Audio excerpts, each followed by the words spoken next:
नमस्कार, स्वागत है आपका हमारे YouTube चैनल मार्क्स सर पे। आज हम देखेंगे क्लास 12th हिंदी का चैप्टर नंबर 4 जिसका नाम है अर्धनारीश्वर। उसका सारा VVI ऑब्जेक्टिव आपके परीक्षा के लिए बहुत ज़्यादा इंपॉर्टेंट है। इससे पहले वाले चैप्टरों का हमने ऑब्जेक्टिव करा रखा है, आप हमारे प्लेलिस्ट क्लास 12th ऑब्जेक्टिव में जाकर देख सकते हैं। तो आइए शुरू करते हैं पहले प्रश्न से। पहला प्रश्न क्या बोलता है, रामधारी सिंह दिनकर की रचना कौन सी है।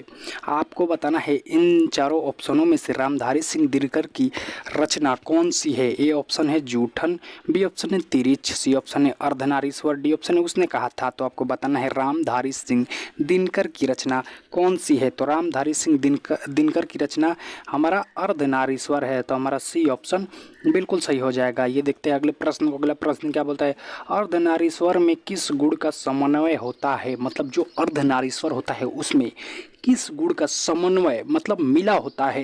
ए ऑप्शन है नारी के, बी ऑप्शन है पुरुष के, सी ऑप्शन है नारी पुरुष दोनों के, और डी ऑप्शन है इनमें से कोई नहीं। तो भैया अर्धनारीश्वर में नारी और पुरुष दोनों का गुण मिला रहता है, समन्वय रहता है। तो हमारा सी ऑप्शन बिल्कुल सही हो जाएगा। ये देखते हैं अगले प्रश्न को। अगला प्रश्न क्या बोलता है, अर्धनारीश्वर पाठ के लेखक कौन है। आपको बताना है ये जो चैप्टर का ऑब्जेक्टिव चल रहा है ना अर्धनारीश्वर, इसके पाठ के लेखक कौन है, मतलब इसे किसने लिखा है। ये ऑप्शन है नामवर सिंह, बी ऑप्शन है हजारी प्रसाद द्विवेदी, सी ऑप्शन है रामधारी सिंह दिनकर, डी ऑप्शन है रामचंद्र शुक्ल। तो आपको बताना है अर्धनारीश्वर पाठ के लेखक कौन है। तो अर्धनारीश्वर पाठ के लेखक रामधारी सिंह दिनकर जी हैं। तो हमारा सी ऑप्शन बिल्कुल सही हो जाएगा। ये देखते हैं अगले प्रश्न को। अगला प्रश्न क्या बोलता है, दिनकर जी का जन्म बिहार के किस जिले में हुआ था। मतलब रामधारी सिंह दिनकर बिहार के थे। अब वो आपको बताना है उनका जन्म बिहार के कौन से जिले में हुआ था। ए ऑप्शन है बेगूसराय, बी ऑप्शन है पटना, सी ऑप्शन है समस्तीपुर, डी ऑप्शन है भोजपुर। तो आपको बताना है रामधारी सिंह दिनकर का जन्म बिहार के किस जिले में हुआ था। तो रामधारी सिंह दिनकर का जन्म बिहार के बेगूसराय जिले में हुआ था। तो हमारा ये ऑप्शन बिल्कुल सही हो जाएगा। ये देखते हैं अगले प्रश्न को। अगला प्रश्न क्या बोलता है, दिनकर जी के अनुसार पति विचार है तो पत्नी क्या है। मतलब दिनकर जी के अनुसार अगर पति विचार है तो पत्नी क्या है। ए ऑप्शन है बुद्धि, बी ऑप्शन है भावना, सी ऑप्शन है समझ, डी ऑप्शन है इनमें से कोई नहीं। तो आपको बताना है दिनकर जी के अनुसार पति अगर विचार है तो पत्नी क्या है। तो पत्नी भावना है। तो हमारा बी ऑप्शन बिल्कुल सही हो जाएगा। ये देखते हैं अगले प्रश्न को। अगला प्रश्न क्या बोलता है, अर्धनारीश्वर पाठ किस पाठ की विधा है। आपको बताना है अर्धनारीश्वर किस पाठ की विधा है। मतलब अर्धनारीश्वर क्या है, निबंध है, एकांकी है, भाषण है या कहानी है। तो आपको बताना है अर्धनारीश्वर क्या है। तो ए ऑप्शन है निबंध, बी ऑप्शन है एकांकी, सी ऑप्शन है भाषण, डी ऑप्शन है कहानी। तो आपको बताना है अर्धनारीश्वर किस पाठ की विधा है। तो अर्धनारीश्वर आपको याद रख लेना है एक एकांकी है। तो हमारा बी ऑप्शन बिल्कुल सही हो जाएगा, कई बार एग्जाम में पूछा जा चुका है। आइए देखते हैं अगले प्रश्न को। अगला प्रश्न क्या बोलता है, निम्नलिखित में से कौन सी रचना दिनकर जी की नहीं है। आपको बताना है इनमें से कौन सी रचना दिनकर जी की नहीं है। ए ऑप्शन है उर्वशी, ये तो भैया दिनकर जी की रचना है, आपने जब इस चैप्टर को पढ़ा होगा तो आपको पता ही होगा। और बी ऑप्शन है रश्मिरथी, ये भी दिनकर जी की रचना है। कुरुक्षेत्र ये भी दिनकर जी की रचना है। लेकिन जूठन भैया दिनकर जी की रचना नहीं है। जो हमारा डी ऑप्शन बिल्कुल सही हो जाएगा। मतलब जूठन दिनकर जी की रचना नहीं है। तो आइए देखते हैं अगले प्रश्न को। अगला प्रश्न क्या बोलता है, अर्धनारीश्वर काल्पित रूप है। जो पाठ में हमारा अर्धनारीश्वर दिया गया है वो किसका काल्पनिक रूप है। तो ए ऑप्शन है राधा कृष्ण का, बी ऑप्शन है राम और सीता का, और सी ऑप्शन है शिव और पार्वती का, डी ऑप्शन है विष्णु और लक्ष्मी का। तो भैया अर्धनारीश्वर काल्पित रूप है शिव और पार्वती का। बहुत ज़्यादा इंपॉर्टेंट क्वेश्चन है, आपकी परीक्षा में आएगा भैया ये। तो आइए देखते हैं अगले प्रश्न को। अगला प्रश्न क्या बोलता है, प्रेमचंद्र थे, ये जो प्रेमचंद्र थे वो क्या थे।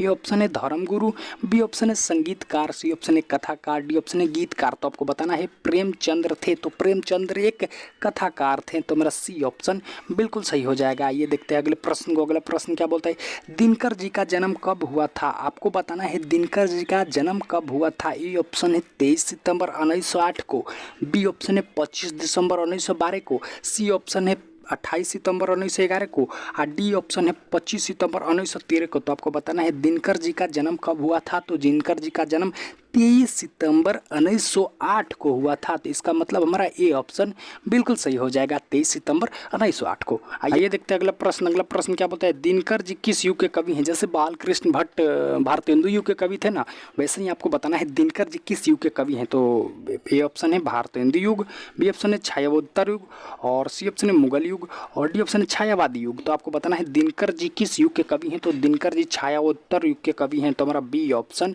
बिल्कुल सही हो जाएगा, आपको याद रख लेना है। आइए देखते हैं अगले प्रश्न को। अगला प्रश्न क्या बोलता है, दिनकर जी की पहली काव्य पुस्तक कौन सी है। आपको बताना है दिनकर जी की पहली काव्य पुस्तक कौन सी है। ए ऑप्शन है रसवंती, बी ऑप्शन है हुंकार, सी ऑप्शन है प्राणभंग, और डी ऑप्शन है कुरुक्षेत्र। तो आपको बताना है दिनकर जी की पहली काव्य पुस्तक कौन सी है। तो दिनकर जी की पहली काव्य पुस्तक प्राणभंग है। तो हमारा सी ऑप्शन बिल्कुल सही हो जाएगा। ये देखते हैं अगले प्रश्न को। अगला, दिनकर जी की पहली कविता किस पत्रिका में प्रकाशित हुई। ए ऑप्शन है छात्र पत्रिका, और बी ऑप्शन है छात्र सहोदर, और सी ऑप्शन है छात्र मित्र, और डी ऑप्शन इनमें से कोई नहीं। तो आपको बताना है दिनकर जी की पहली कविता किस पत्रिका में प्रकाशित हुई। तो वो भैया छात्र सहोदर में प्रकाशित हुई। तो हमारा बी ऑप्शन बिल्कुल सही हो जाएगा, आपको याद रख लेना है। आइए देखते हैं अगले प्रश्न को। अगला प्रश्न क्या बोलता है, दिनकर जी की पहली कविता कब प्रकाशित हुई।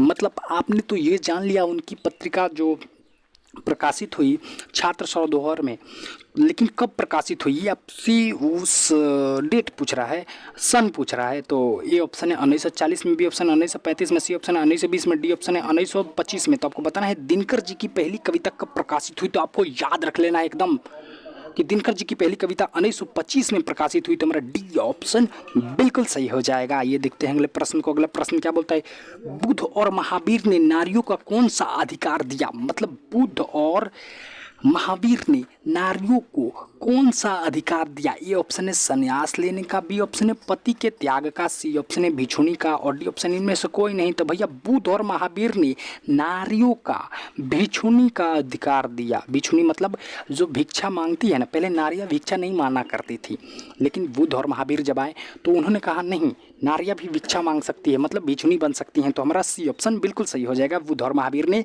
नारियों को भिक्षुणी का अधिकार दिया। आइए देखते हैं अगले प्रश्न को। अगला प्रश्न क्या बोलता है, निम्नलिखित में से कौन सी रचना दिनकर जी की है। आपको इन चारों ऑप्शनों में से बताना है कि इसमें से दिनकर जी की रचना कौन सी है। ए ऑप्शन है साड़ियों का संताप, बी ऑप्शन है जूठन, सी ऑप्शन है परशुराम की प्रतीक्षा, और डी ऑप्शन है रसाताल यात्रा। तो आपको बताना है निम्नलिखित में से कौन सी रचना दिनकर जी की है। तो जो परशुराम की प्रतीक्षा है ना, ये दिनकर जी की रचना है। तो हमारा सी ऑप्शन बिल्कुल सही हो जाएगा। ये देखते हैं अगले प्रश्न को। अगला प्रश्न क्या बोलता है, दिनकर जी को किस कृति के लिए भारत ज्ञानपीठ पुरस्कार मिला।